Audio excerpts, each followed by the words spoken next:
downward slope. 7 today, 6 in January. Pretty soon it'll be back to the 2% we're supposed to have, Hope according springs to the Federal eternal. Reserve. Yeah. Yes, and I think that's just a little too Pollyanna-ish. Well, you go through a number of factors, but before we get to that, let me just start with the Consumer Price Index, CPI, just to kind of level set. Is that an accurate gauge to begin with of where prices are headed? Well, it's the best we've got, and we depend on the Bureau of Labor Statistics to track hundreds, thousands of different things, the price of cottage cheese, the price of a movie ticket, and to add it all up and to weight it the right way. That's a tricky business right Yeah. there because people's market baskets change over time. That gets complicated. And it's also complicated because quality changes. You really can't compare today's iPhone with the iPhone of 5 years ago. Yeah. If you did, oh, you'd go crazy saying that today's iPhone has 5 times as many transistors in it. At any rate, the BLS does a very credible job, except on one thing. What? That, I think, is the cost of housing. Mm. And the reason that they struggle with this cost of housing is that it isn't simple. You can't just take the price of homes, which kind of shoot up during a pandemic boom, and don't necessarily represent an increase in the cost of living in a house. But whatever they're doing, I think they're undercounting it. And I think this is going to catch up with them. And when it does, we're going to see an upward push in the CPI. So right now, something that's called owner equivalent rent. That sounds Yeah. very abstract, but that's 30% of the CPI. And what they're trying to do is say, if you own your home, which a lot of people do, then your cost of living includes what it means to live in that house. Yep. So you bought the house, you make mortgage payments, you got to pay to fix the roof, and you got to pay your property taxes. How do you add all that up? And the BLS, the Bureau of Labor Statistics, has struggled with this for decades. They used to do it totally wrong. They used to look at mortgage payments when that number gets all screwed up because of the way interest rates change. Right. And the new system, I don't think is a whole lot better. The new system extrapolates from what happens to rental properties, which I think are totally different. And so that's one of the factors you look at as to where inflation is likely to be. Talk about some of the others. You mentioned iPhone, of course, that takes us straight to China. Oh, yes, China. Now, we've had a very happy 21st century so far with prices, at least until a year ago. And one of the reasons we had happy stories and low inflation is that China was doing such a good job of dumping cheap manufactured goods on us. Umbrellas, iPhones, whatever it is, it always says made in China. And it was made in China by low-cost labor. Well, I think some of that good news is over. It could even reverse itself in the next decade. Let's just look at some of the reasons for that. You know that China is struggling with COVID and its lockdowns. They're trying to unlock down, but it's still a mess. The factories aren't really working very well. That's just one thing. And another thing, I think, is that the country is on the verge of running out of really cheap labor. There was a migration of people from very poor rural areas into city factories, and they came in and accepted low wages. Well, China has outgrown that stage of growth. China is not a point where all those people want to be in the middle class and they want middle class wages. So we're still going to get goods manufactured in China, but they aren't going to be a screaming bargain anymore. But we can't do labor arbitrage to other markets like Cambodia, Vietnam. Is that also running out as an option? No, that's still very much possible, a possibility.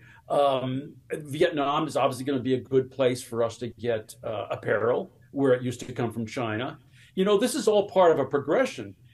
50 years ago, the cheap labor and the cheap apparel was coming from Japan. Mm-hmm. Well, Japan migrated out of its post-war poverty into modern developed country economics. So Japan can't cheaply make shorts anymore. That had to go to China, and now China's not doing it. Maybe it goes to Vietnam.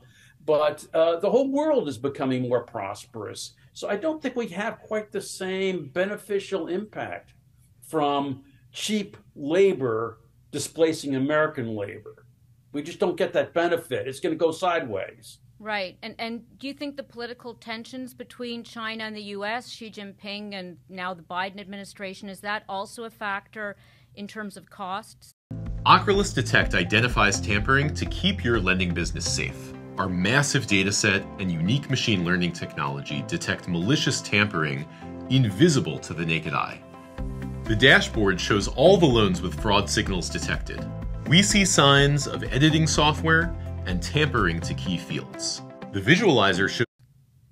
Well, there's two things going on. One is that I think a lot of American manufacturers are having some uneasy feelings about leaving too much of their production in China.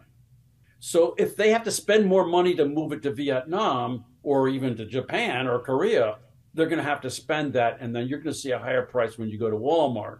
That's one thing. I think the other thing is that we're seeing a dark side of Xi Jinping.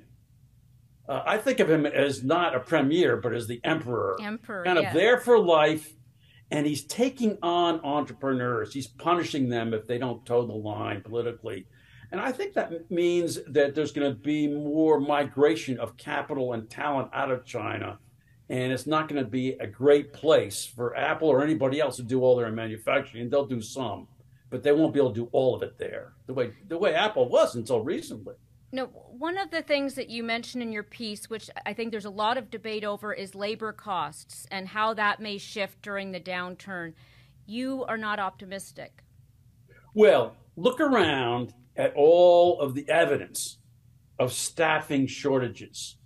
I saw it when I waited for an hour to check one bag at Heathrow. You see it when you go to a restaurant and the service is really slow and the waiter finally shows up and said, sorry, we're short-staffed. I have to do twice as many tables tonight. Yep. There are a lot of places where you're seeing staff shortages. That's an excuse, and I think it's a wrong excuse. It's a wrong economics. What's really happening is that that restaurant or that airline at Heathrow is not paying enough to get all the talent they need in the door. Mm-hmm. And they're eventually going to catch up to that reality. They're going to have to raise their wages. They're going to have to raise their menu prices to cover the wages. They're going to have to raise their airline ticket prices. And there's a lag here. There is a lag between the pandemic, the staffing shortage, and the final acceptance of reality. And the acceptance of reality is going to be higher wages, higher prices. You haven't seen the worst of it, or you haven't seen all of it. By the way, I don't think that the CPI is suddenly going to shoot up from 7 to 9 the way it was last summer. It's coming down. I just don't think it's coming down nearly as fast as almost everybody else seems to think it's going to come down. And the consequence here, and you do refer to sort of the history lessons, the consequence is that the bond market is not sufficiently pricing reality. So the danger is really for the retail investor. Is that correct? Well, everybody who's saving for retirement. Do you have any money in bonds, Diane? You probably do. Look at your 401k. It probably has bonds in it. I have bonds.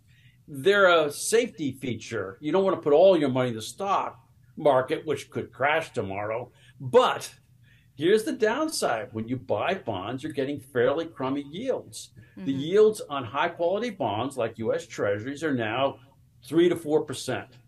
Well, inflation is already 7, right? Now it's going to come down. But what if it only comes down to 5? And you've got this 4% bond in your retirement. What are you really earning? You're really earning -1. Right. And so the moral here, I guess, is the CPI is not going to come down as fast as you think it is. It's not going to come down as fast as the bond market thinks it will. And the bond market's yields, what they're offering you is not very good compared to inflation over the next 10 years. You're going to get a little bit poorer if you own bonds.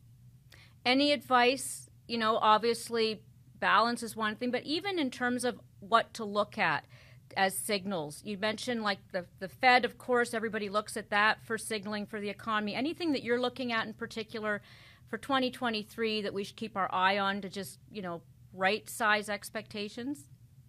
Well, I mean, I start by looking at two treasury yields, and you can go online and under the U.S. Treasury Department and find these very quickly. If you look at the regular nominal bond yield, it's, as I say, it's around 3 to 4% for longer term bonds. Then you can scroll down and you could look at what do you get if you have inflation protection. And right now it's around 1.3 to 1.5% yield. And it's the 1.3 to 1.5 that you could get if you bought inflation protected bonds and you want to be conservative in your retirement and you bought those, you could be assured that you'll get your money back and then a little extra. And if you buy the other bonds, which seem to pay more, then I think you're going to be disappointed. Inflation runs at 4%, you get 3.5% in your bonds, you're losing money. So protect yourself. Thanks, Bill. Thank you, Diane.